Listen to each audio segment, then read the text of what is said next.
함께 나눌 말씀은, 여러분, 그동안에는 우리가 베드로가 직접 전한 어떤 내용보다 일어난 어떤 역사의 의미를 해석하는 데 좀 주력했습니다. 근데 오늘은 우리가 베드로가 전한 그 말씀 그 자체에 더 주력했으면 좋겠습니다. 그가 전한 복음이 무엇인가? 그가 전한 믿음의 내용은 무엇인가? 여러분, 사도행전에서 복음의 내용들이 이렇게 있을 때에 그것이 설교로서 등장할 때는 조금 의미가 남다릅니다. 왜냐하면 그 성경은 중복되는 것은 보통은 중요한 거예요. 중복됐다는 것은 중요한 거예요. 만약 예를 들어서 한 구절에 같은 단어가 동일하게 등장한다는 것은 그것을 강조한다는 의미입니다. 근데 사도행전에서는 설교가 그때그때마다 나오지 않고 복음을 전했다라는 식으로 축약할 때가 많잖아요. 근데 그 복음의 내용이 등장할 때는 뭔가 다른 터닝 포인트가 있는 거예요, 현재. 그 전에 전하지 않은 어느 특별한 메시지가 오늘 본문 가운데 있는 것이죠. 근데 그것이 우리에게는 굉장히 이제 당연하게 받아들여질 가능성이 매우 높지만 그 시대에는 말도 안 되는 내용이었던 것이죠. 가끔은 우리가 역사적 맥락을 좀 착각할 때가 있습니다. 여러분, 그 여성이 투표권을 가진 게 아직 100년이 안 됐다는 거 아십니까? 그렇죠? 그 미국에 있는 실제 합법 법이었던 것 중에 이런 법이 있어요. 엄지손가락법이라고 혹시 아십니까? 내 아내를 때릴 때의 엄지손가락 정도의 몽둥이까지 허용된다.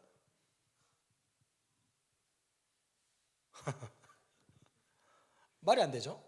그 다음에 그 인종차별법 자체가 있었잖아요. 그래서 미국에서도 유색인종과 백인이 사용하는 그 화장실도 달랐고 버스 안에 들어가면 좌석도 달랐습니다. 우리가 지금 기준에서 봤을 때는 말도 안 되는 일이죠. 우리가 역사적 맥락을 살펴봤을 때 이 말씀이, 베드로가 전한 오늘의 말씀이 어떤 의미를 가지고 있는지를 좀 찾아야 됩니다. 그리고 그거를 우리 시점으로 다시 가져와서 우리 시점에서 그거는 또 어떤 의미를 가지고 있을까를 좀 찾아봐야 됩니다.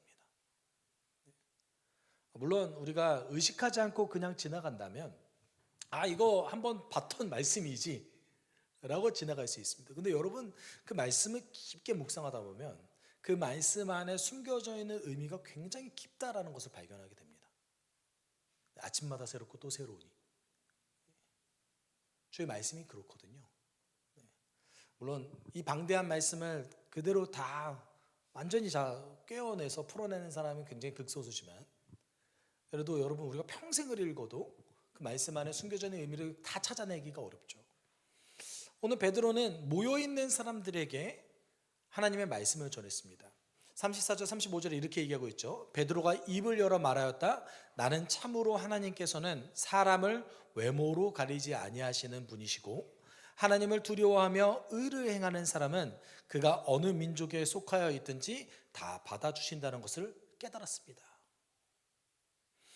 오늘 입을 열어 말하다라는 이 표현은 원래 사도행전이나 신약성경 그리고 구약성경도 마찬가지입니다. 아주 중요한 일, 획기적인 것, 그리고 심각한 것, 이런 발언을 할 때 미리 쓰이는 단어입니다. 굉장히 중요한 발언을 내가 하고 있습니다 라는 의미인 거죠. 그런데 여기서 뭐라고 얘기하고 있습니까? 하나님이 어떤 분이시래요? 사람을 외모로 가리지 않는다. 이렇게 가린다는 건가요? 외모로 차별하시지 않는다라는 것이죠. 이게 단지 이것이 외모가 아니라 외향입니다. 외향.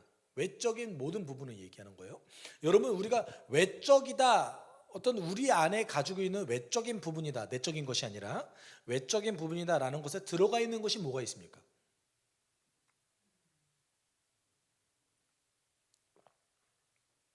뭐가 있죠? 인종, 민족, 언어, 그 사람의 직업, 배경, 부의 척도. 사실 제 개인적으로는 드러나는 성격까지 포함하고 있는 것 같습니다. 그 다음에 성향. 하나님은 이 모든 것을 보시지 않는데요. 원래 이 말씀이 어디를 인용한 거죠? 사무엘상 16장의 말씀을 인용한 거죠. 나는 사람을 외모로 취하지 않는다. 사울이 너가 봤을 때 키도 크고 장대하며 전쟁을 잘할 것처럼 보이지만 내가 이미 그를 버렸다. 나는 중심을 보느니라. 여러분, 근데 제가 개인적으로는 하나님께서 중심을 보신다는 것이 얼마나 귀한지 모르겠어요. 왜냐하면 사람과 사람을 상대할 때는 중심을 못 보거든요. 오해할 때가 많죠. 나는 짜증을 안 내는데 상대가 짜증을 냈대요. 그럴 수 있잖아요. 그렇죠? 나는 지금 아무렇지도 않은데 상대가 날 화난 줄 알아. 사실 무표정 왔는데. 이런 거라든지. 우리의 인간과 인간 사이의 관계는 반드시 표현해줘야 됩니다. 표현하지 않으면 오해가 오해를 불러올 수 있습니다. 그리고 관계가 더 쌓여질 수가 없어요. 그런데 하나님께서 중심을 보신다는 것은 우리가 하나님께 표현하지 않는다 할지라도 내 중심을 보시는 거잖아요. 여러분, 이것만큼 귀한 게 어디 있습니까? 마치 여러분이 그 무속신앙에서 치성과 정성을 들일 필요가 없는 거예요. 그게 없어도 하나님 내 마음의 중심을 보시니까. 우리 하나님께서 중심을 보신다는데, 근데 그 중심을 보신다는 게 어떤 의미를 담고 있습니까? 이제 더 이상 유대 민족만 선택받은 민족이 아닙니다라고 베드로가 선언하고 있는 거예요. 근데 생각해 보시면 언제부터 과연 유대인들이 이렇게 배타적이었을까요? 자, 생각해 보십시오. 유대인들의 믿음의 조상인 아브라함은 그가 가나안 땅에 하나님의 부름을 받아서 왔을 때에 다른 민족과도 활발하게 교류했습니다. 어떤 이는 이렇게 얘기할 수 있을 것 같아요. 아브라함은 아주 소수였기 때문에 그 주변 민족과 활발하게 교류하지 않으면 안 됐습니다 라고 얘기할 수 있겠지만, 유대인들은 이때 뭐라고 얘기했냐면, 이 1세기 유대인들이 뭐라고 얘기했냐면 아브라함도 율법을 알고 있었고 율법을 지켰다고 믿고 있었습니다. 재미있죠? 네. 이거를 처음 반박한 게 바울이에요. 우리 입장에서는 그렇지, 당연히 모세가 아브라함보다 훨씬 뒤에 사람이니까 율법을 나중에 받았지 라고 생각할 수 있잖아요. 여러분 잘 생각해 보십시오. 여러분, 이런 사고방식 우리는 많이 갖고 있어요. 아니, 그렇지만 하나님께서는 미리 먼저 알려주실 수도 있지, 뭐 하나님 전능하신데 라고 여러분 생각하세요, 안 하세요? 그런 생각 좀 하시지 않으세요? 우리 하나님 상식의 하나님이세요.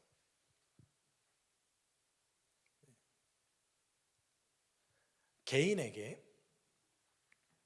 그 정도의 것을 보여주지 않습니다. 아브라함에게도 안 보여줬어요. 여러분, 모세에게는 보여주셨을 것 같아요? 아니요, 안 보여주셨어요.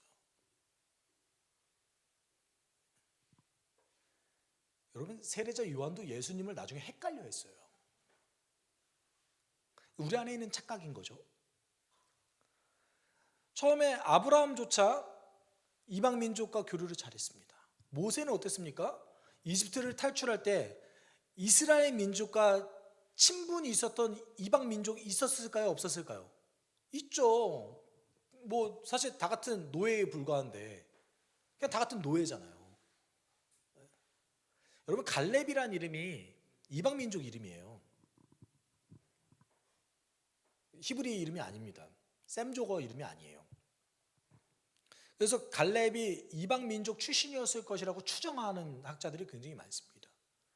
그러니까 이방 민족 함께 데려갔죠. 여러분, 그 출애굽기, 민수기, 레위기 이후부터 쭉 나오는 율법 체계 안에서 나그네와 이방 민족에 대한 계명들이 있죠. 완전히 배척하라고 했나요? 아니, 그러지 않았어요. 모세도 배척하지 않았습니다. 여러분, 다윗은 어떻습니까? 다윗의 증조 할머니는 이방 여인이에요. 그렇지 않아요? 다윗의 증조 할머니는 룻입니다. 모압 여인이었어요. 그렇죠? 그 다윗의 외가는 모압과 관련이 굉장히 깊습니다. 그래서 나중에 다윗의 셋째 아들이었던 압살롬이 문제를 일으킨 다음에 어디로 도망갑니까? 모압으로 도망가요. 그러니까 관계를 계속 지속했다라는 것이죠. 다윗도. 다윗의 부하 중에서 이방 민족이 있습니까? 없습니까? 있어요. 다윗에게 충성했던 우리야도 이방 민족이었습니다. 도대체 언제부터 유대인들이 이렇게 배타적이었을까요? 그들이 가장 사랑하는 그 지금 세 인물, 아브라함, 모세, 다윗, 유대인들이 얼마나 사랑합니까? 지금도 사랑합니다. 오죽했으면 유대인 그 이스라엘 국기에 다윗의 별이 있지 않습니까? 그렇잖아요. 얼마나 다윗을 사랑하면. 근데 그들이 다윗은 그렇게 따지면 혼혈이에요. 우리 따지면 쿼터잖아요. 그렇죠?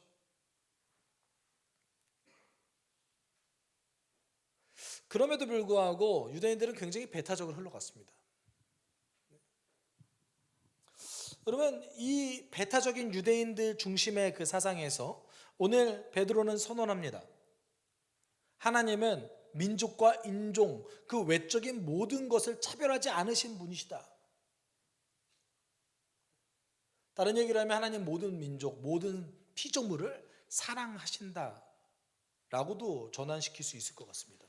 여러분, 우리가 그리스도인들이 착각하는 것이 하나 있는데, 그리스도인만 하나님께서 사랑하신다고 착각할 때가 가끔 있어요.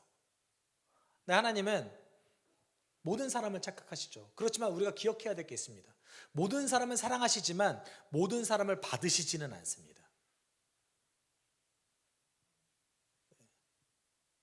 이게 도대체 무슨 말이야 라고 생각할 수 있지만, 모든 사람을 사랑하셔서 예수 그리스도를 이 땅 가운데 보내셨지만 하나님이 받을 만한 조건의 사람이 오늘 본문 속에 나옵니다. 어떤 사람입니까? 하나님을 두려워하며 의를 행하는 사람이라고 얘기하고 있습니다. 이게 하나님을 두려워한다라는 이 단어가 한글 성경 다른 번역에서는 어떻게 번역될 때가 많죠? 하나님을 경외한다라는 표현으로 번역될 때가 많습니다. 여러분, 원래 이게 사전적인 의미는 두려워하는 게 맞습니다. 그런데 왜 경외하다라는 표현을 쓸까요? 전 개인적으로는 경외하는 것이 조금 더 좋은 번역이라고 생각합니다. 이유가 있습니다. 두려워하는 건 이상을 포함하고 있기 때문에 그래요. 그러니까 성경에서 이 두려워하다라는 단어를 어떻게 썼는가를 찾을 필요가 있지 않겠습니까? 그러니까 하나님께서 어떤 사람을 받으시냐라고 했을 때 첫 번째는 하나님을 두려워한다, 경외한다 였습니다. 근데 이제 시편과 잠언에서 하나님을 경외하는 것에 대해서 좀 깊이 다루고 있는데, 시편 112편 10절에서는 주님을 경외하는 것이 지혜의 근본이다. 주님의 계명을 지키는 사람은 바른 깨달음을 얻으니 영원토록 주님을 찬양할 일이다. 여러분, 주님을 경외하는 것이 뭐와 관련되어져 있어요? 계명을 지켜서 바른 깨달음을 얻는 것. 정확한 번역으로 하면 good understanding이에요. 좋은 이해를 얻는 거예요. 계명을 지켜서 좋은 이해를 얻는 것이 하나님을 두려워하는 것과 관련되어져 있습니다. 두 번째는 뭐예요? 찬양하는 것이 하나님을 두려워하는 것과 관련되어 있대요. 그러면 자, 생각해 보세요. 마치 북한에서 북한 인민들이 김일성을 찬양하듯이 그런 겁니까? 막 두려워서 그렇게 안 하면은 정치범 수용소에 수용될 것 같아가지고 벌벌 떠면서 찬양하는 그런 걸까요? 우리는 두려움이라는 개념이 마치 맹수 앞에 먹이가 벌벌 떠는 어떤 그런 두려움으로 상정할 때가 많이 있습니다. 근데 하나님을 경외한다라는 표현이 그런 식으로 등장하지 않는다라는 거예요. 관련되는 게 뭐가 있습니까? 계명을 지키는 것, 좋은 이해를 얻는 것과 관련되어 있습니다. 그리고 즐겁게 찬양하는 것이, 특별히 시편 111편은 즐거운 마음으로 기쁘게 찬양하는 것을 굉장히 강조하는 성경이에요. 잠언도 많이 등장하죠. 잠언 1장 7절은 이렇게 얘기합니다. 주님을 경외하는 것이 지식의 근본이오늘 어리석은 사람은 지혜와 훈계를 멸시한다. 그럼 지혜와 관련되어진 것, 하나님을 경외하는 것과 관련되어지는 게 무엇입니까? 하나님의 지혜와 훈계를 받아들이는 것과 관련이 있습니다. 그리고 주님을 경외하는 것이 지혜의 근본이요 거룩하신 일을 아는 것이 스이기의 근본이다라고 얘기하고 있습니다. 그러면 여기에서 잠언에서 오늘 9장 10절에서 얘기하는 건 뭡니까? 하나님을 경외하는 것이 뭐와 관련이 있습니까? 하나님을 아는 것과 관련이 있습니다. 그러면 우리가 생각해 봐야 됩니다. 두려워한다라는 것, 하나님을 경외한다라는 것이 무엇인가? 단순화시킵시다. 하나님을 알아간 그 하나님대로 행동하는 것입니다.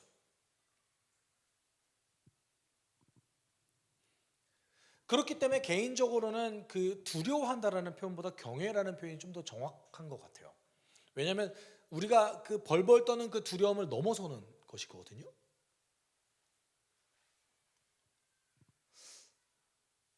여러분, 이런 사람을 하나님께서 받으신대요. 근데 이런 것은 잘 보세요. 어떤 태도와 관련되어져 있습니다. 하나님을 알아가고 그 알아간 하나님의 그 말씀대로 살아가는 것을 즐거워하는 태도예요.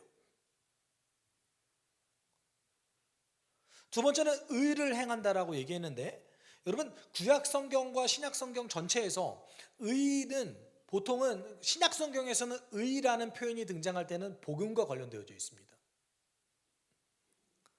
대표적으로 로마서 1장 16절 17절에서 복음에는 하나님의 의가 나타나서,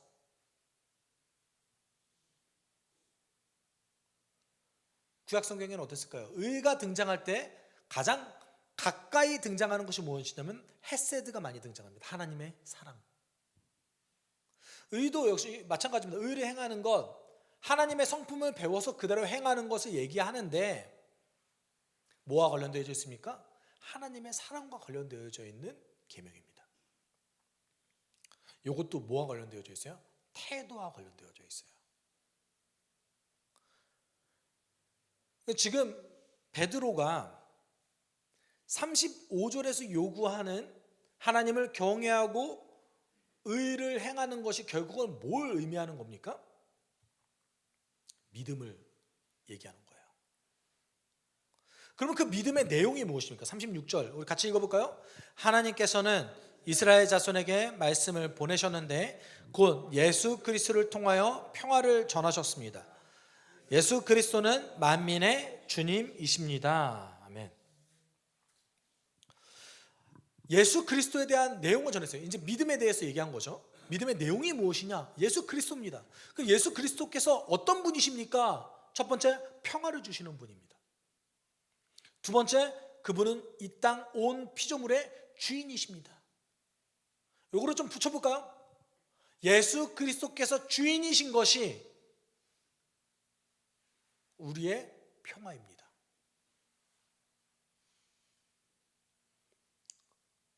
여러분, 예수님이 오셨을 때 세상의 고통이 사라지지 않았습니다. 예수님이 오셨을 때에 이스라엘의 평화가 오지 않았습니다. 예수님이 오셨을 때에 아직도 이스라엘 백성들은 고통받았고 이 땅의 깨어짐은 사라지지 않았습니다.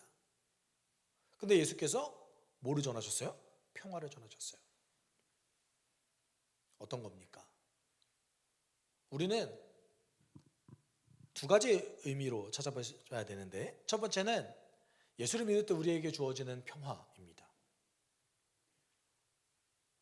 그리고 예수를 믿는 자들이 이룩해낸 평화입니다. 세상에 그런 것이 있습니까? 없습니까?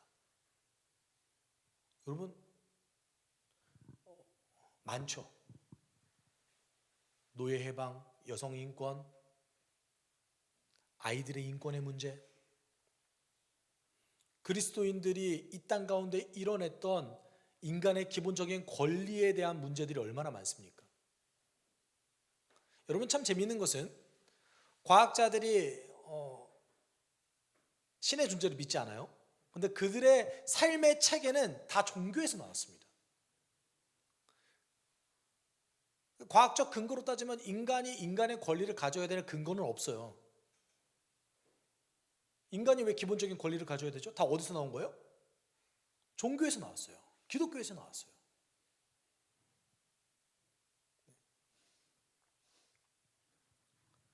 예수께서는 우리 가운데 평화를 주셨죠. 근데 우리 개인적으로 예수를 믿었을 때 얻는 평강과 평화, 그리고 두 번째는 그를 믿는 자들이 이뤄낸 세상 가운데에서의 평화, 하나님 나라의 확장.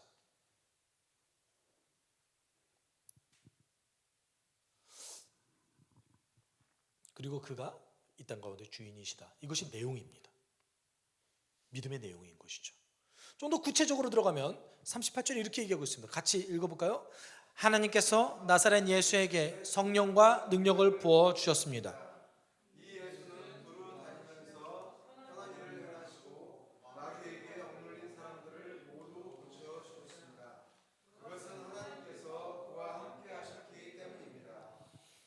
여러분, 성경에 선행에 대해서 많이 등장하잖아요.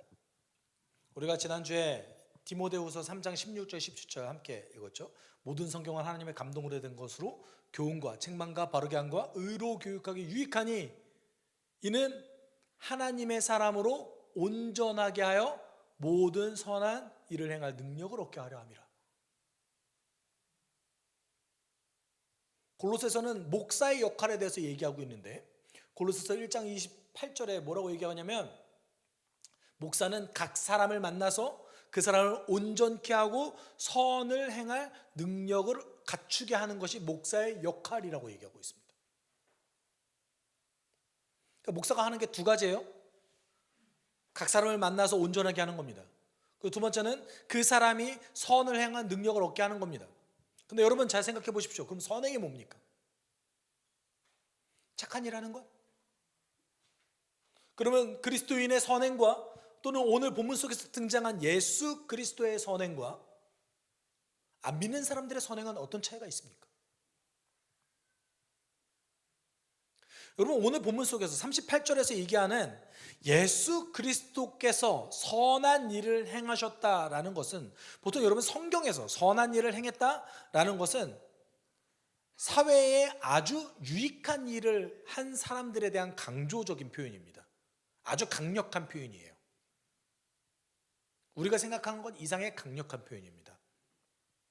사회에 선한 일을 행한 사람들을 향한 강한 표현인데, 근데 예수께서 선한 일을 행하셨다라는 것은 반드시 여러분 이걸 기억하셔야 됩니다. 예수님은 세상의 깨짐에 대항하셨습니다. 세상의 악한 것에 대항하셨습니다. 그리고 사단에 대적하셨습니다. 뭐예요? 회복해야 될 대상이 있으셨어요. 그러니까 무작정 착한 일을 한다 이게 아니에요. 예수께서 하신 선행이 어떤 것이 있어요? 세상의 깨어짐의 회복과 관련되어져 있어요. 하나님의 시선에서 이 땅의 깨어짐과 관련되어져 있다고요. 그럼 여러분 그리스도인의 선행은 뭡니까? 깨어짐과 관련이 있는 거예요. 깨어짐. 여러분 주변에 깨어짐이 어디 있습니까? 어떻게 있습니까? 엄청 많지 않아요? 인간이 인간대로 다루지 않는 갑질도 많이 있잖아요. 그렇죠? 부모가 자녀를 도구적으로 대하는 것도 있잖아요. 교회 안에 깨어짐도 있잖아요. 가정 안에서 여러분의 삶의 영역에서 선행은 요와 관련되어져 있습니다.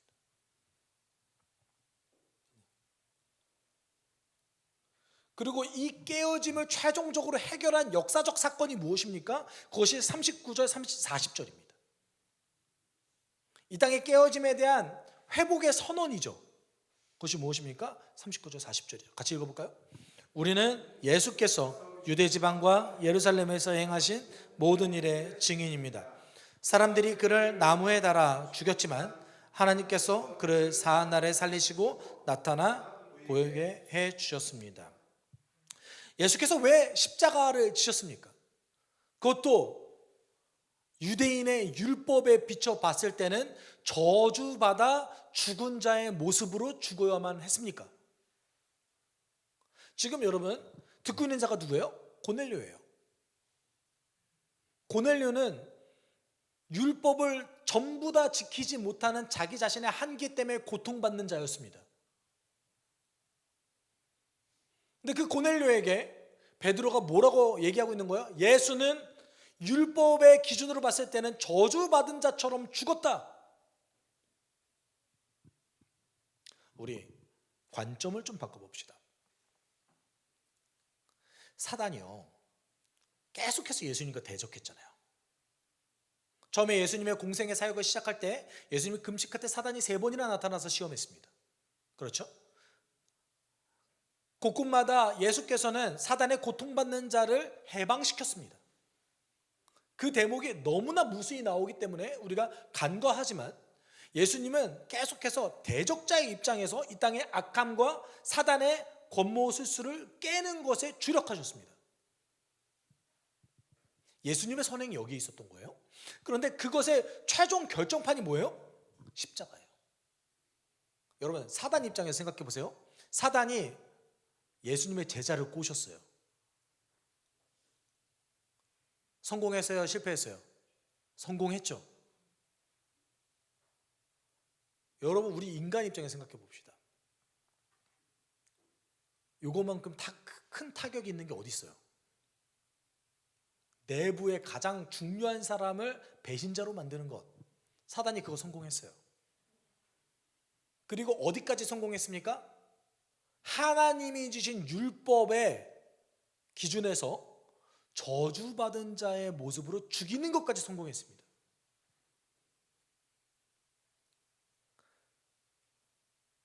그래서 자기가 구원해야 될 백성에게 저주받은 자의 모습으로 십자가에 죽기까지 하셨습니다. 여러분, 사단이 그거 계획해서 했잖아요. 그렇죠? 그런데 놀라운 사실은 뭡니까? 그것까지 뭐 안에 들어가 있는 거예요? 하나님의 계획 안에 들어가 있었다는 사실이죠. 고넬료 입장에서 이 말씀을 받아들여서 얼마나 큰 충격이 있습니까? 예수는 저주를 받아 죽는 모습으로 돌아가셨지만 그것이 누구의 저주를 대신하는 것이다? 우리의 저주를 대신하셔서 죄의 결과를 짊어지신 것이다. 여러분, 너무 걱정하지 마세요. 우리의 고통의 문제 십자가에서 이미 해결되어졌습니다. 그리고 3일 만에 부활하셨어요. 여러분, 십자가와 부활은요, 죄의 결과였던 죽음으로 죽음을 이긴 사건입니다. 아니, 어떻게 이럴 수가 있습니까? 이거를 지금 고넬료에게 전한 거죠. 하나님의 평화, 예수 그리스도께 하셨던 그 평화의 선행, 그것이 어디에서 종결 선언이 된 거예요? 십자가와 부활에서 종결 선언이 된 겁니다. 여기까지는 예수가 하신 일이잖아요. 우리는 아멘 하면 끝일까요? 왠지 그랬으면 좋겠죠. 아멘. 42절 43절에 우리의 역할에 대해서 얘기하고 있습니다. 같이 읽어볼까요? 이 예수께서 우리에게 명하시기를 하나님께서 자기를 살아있는 사람들과 죽은 사람들의 심판자로 정하신 것을 사람들에게 선포하고 증언하라 하셨습니다.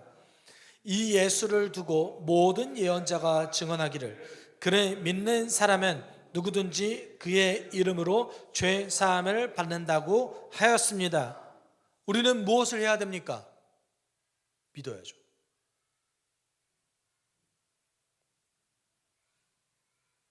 두 번째 뭐 해야 됩니까? 전해야죠.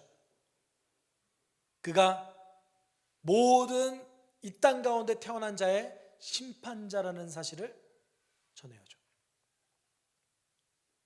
이 심판자는 또 다른 얘기로 하면 평화입니다.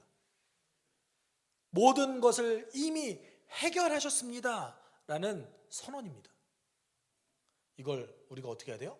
믿어야죠. 여러분, 믿음이라는 것은 아는 것에 그치는 것이 아닙니다. 인식하는 것에 그치는 것이 아닙니다. 믿음은 반드시 행동이 들어가져 있습니다. 그럼 내가 믿는다는 것은 행동 아닌가요? 인식하는 것은 행동이 아닙니다. 내가 행동한다고 느끼겠지만 행동이 아닙니다. 제가 예전에도 그렇게 설교했는데, 성경은 행하지 않는 자에 대한 고려가 없습니다. 나는 하나님을 알아, 하나님을 믿어, 이렇게 하나님이 계셔 라고 생각하는 것에 대한 것을 믿음으로 받아들이지 않습니다. 왜냐하면 귀신들도 예수가 하나님의 아들인 걸 알았거든요.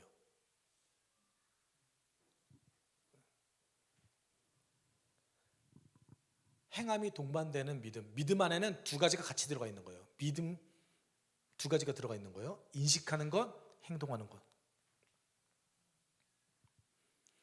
신약 성경은 이거 분리하지 않습니다. 그래서 야고보서 2장 24절, 26절에 아주 중요한 선언이 등장하죠. 좀 같이 읽어볼까요? 여러분이 아는 대로 사람은 행함으로 의롭게 되는 것이지 믿음으로만 되는 것이 아닙니다. 영혼이 없는 몸이 죽은 것과 같이 행함이 없는 믿음은 죽은 것입니다. 여러분, 오해하지 말고 읽으셔야 됩니다. 믿음으로만 되는 것이 아닙니다 라는 것에 어떤 겁니까? 내가 믿는다고 생각하는 것만으로는 내가 의롭게 되는 것이 아닙니다. 그럼 뭘 행해야 됩니까? 너무 종류가 많아서 찾기 어렵지 않습니까? 헌금도 해야 되고, 예배도 드려야 되고, 기도도 해야 되고, 말씀도 읽어야 되지 않습니까? 지나가다가 어려운 사람이 있으면 도와야 되고, 내가 할 일들이 너무 많잖아요. 예수 그리스도께서 뭘 행하셨는가에 좀 집중해 보십시오. 뭘 행하셨습니까? 깨어짐에 집중하셨습니다. 이 땅 가운데 깨어짐을 회복하는 것에 집중하셨습니다. 여러분, 그렇다면 여기에서 나오는 이 믿음의 행위는 무엇입니까? 첫째로 나의 깨어짐에 집중하는 겁니다. 우리의 마음은 깨어졌습니다. 하나님을 하나님으로 보는 것이 어려운 존재들입니다. 예배를 예배로 온전히 드리는 것이 어려운 존재입니다. 성령의 능력이 없으면 행하는 것에만 집중해서 하나님을 보지 못하는 존재들입니다. 돈 너무 사랑하고요, 이 땅의 깨어짐을 즐거움으로 받아들이고 있고요, 그 즐거움이 없으면 세상이 지겹다고 여기는 존재들이 우리들입니다. 여러분, 살면서 그런 얘기 많이 들어보셨죠? 넌 도대체 무슨 재미로 살아? 세상의 깨어짐은 그 깨어짐을 즐거움으로 여기고 있습니다. 우리는 여기에서 먼저 회복해야 됩니다. 두 번째로 여러분 주변에 있는 깨짐의 회복에 주력해야 됩니다. 내 주변에 깨진 존재가 있다면, 내가 악함을 보고 있다면,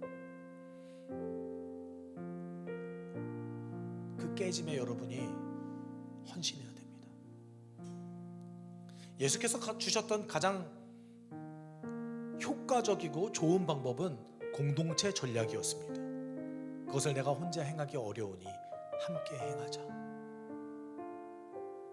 여러분, 행하지 않는 믿음은 마치 영혼이 없는 자와 같습니다. 죽은 자죠.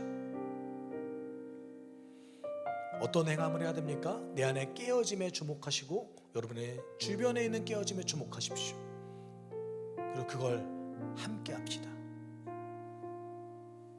우리 함께 기도할 때, 하나님, 나는 아직 깨져 있습니다. 나는 아직 연약합니다. 그런데 내가 이 깨짐에 주목할 때 예수께서는 회복시켜 주십니다. 그리고 이미 완전히 회복시켜 주실 거라고 저는 믿습니다.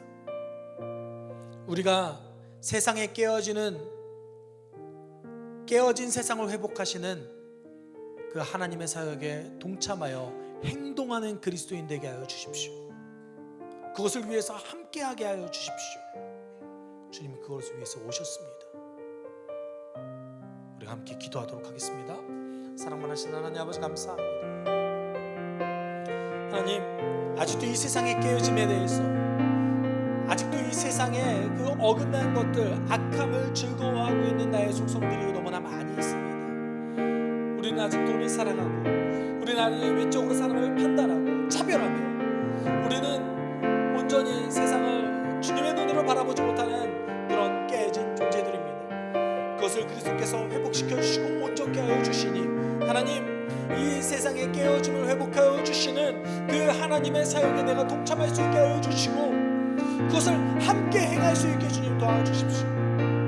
하나님, 내 힘이 부족하다면 우리가 행하게 하여 주십시오. 내 힘이 부족하다면 우리가 행하게 하여 주십시오.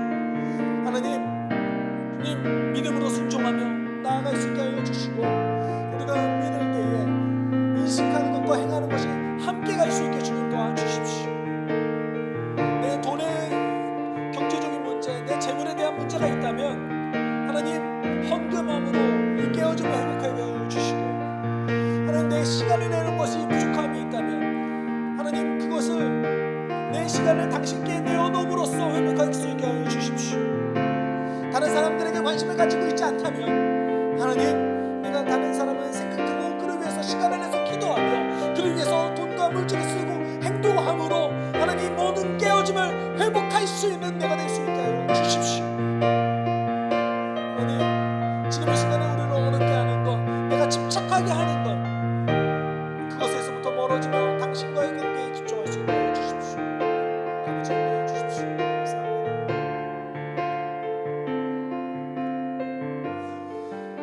사랑이 많으신 하나님 아버지, 하나님께서는 우리를 차별하지 않으시고 사랑하시며 지금 이 순간에도 우리를 도우심을 우리는 믿습니다. 우리가 예수 그리스도의 십자가와 부활을 믿을 때에 지금은 고통스럽지만 나의 이 고통의 문제, 세상의 악함의 문제가 이미 해결되었음을 우리는 믿습니다. 주님, 행하는 믿음을 가질 수 있게 하여 주십시오. 내가 돈의 유혹에 시달린다면 당신께 일정 부분 헌금을 함으로 회복하게 하여 주시고, 내 시간을 당신께 내어드리는 것이 어렵다면 시간을 당신께 내어드림으로 회복하게 하여 주십시오. 내가 집착하는 것이 있다면 그것을 점점 포기함으로 당신과의 관계에 집중할 수 있게 하여 주십시오. 하나님, 우리의 깨짐을 회복시켜 주시고 우리 가정과 우리 직장과 우리 주변 사회에 있는 깨짐을 우리가 함께 회복할 수 있는 믿음의 동역자가 될 수 있게 우리를 인도하여 주십시오. 모든 것에 감사하며 거룩하신 예수 그리스도의 이름으로 기도드립니다. 아멘. 주 예수 그리스도의 은혜와 하나님의 사랑과 성령의 교통하심이 아는 것과 행하는 것이 함께 있는 믿음을 가진 우리 숲속교회 성도들 위해 그들의 한 주간의 삶 가운데 함께 있을지어다. 아멘.